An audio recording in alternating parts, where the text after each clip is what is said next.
Hello guys, good morning. तर वसुबारसच्या दिवशी सकाळी सकाळी रांगोळी काढताना मला गोमातेचं दर्शन झालं. त्यानंतर कशी बशी रांगोळी काढली, कारण आज जास्त मूडच नव्हता, कारण 70% मी तर झोपेतच होते. त्यानंतर इकडे चहा आणि फराळ करताना जरा अभ्यासाचे थोड्या वेळ नाटकं केले आणि लगेच पळाले शॉपिंगला. आणि तिकडनं येतानाच आयब्रोज करून आले. त्याआधी मी कधीच करत नव्हते, कारण माझ्या आयब्रोजला ऑलरेडी शेप होता. बट आज इच्छा झाली सो केलं, पण असाही जास्त डिफरन्स मला काही जाणवत नव्हता. त्यानंतर इकडे अजून एक बाळ आलं आणि त्यासोबत पण मी खेळत बसले, कारण मला लहान बाळं खूप आवडतात. त्यानंतर दुकानात आले तर ही माझी क्लासमेट मला भेटली. दुकानाला तोरण लावायचं राहिलं होतं, ते लावून घेतलं आणि ते खूप मस्त दिसत होतं. त्यानंतर घरी गेले आणि हे दुधाच्या वड्या मी खात होते, कारण मला त्या खूप आवडतात.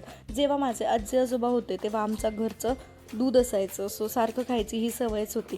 त्यानंतर मंदिरात जाऊन आले आणि घरी आल्यावर दही वडा खाल्ला आणि मग ह्या मॅडमसोबत गप्पा मारून दिवसाचा शेवट केला. Thanks for watching. बाय.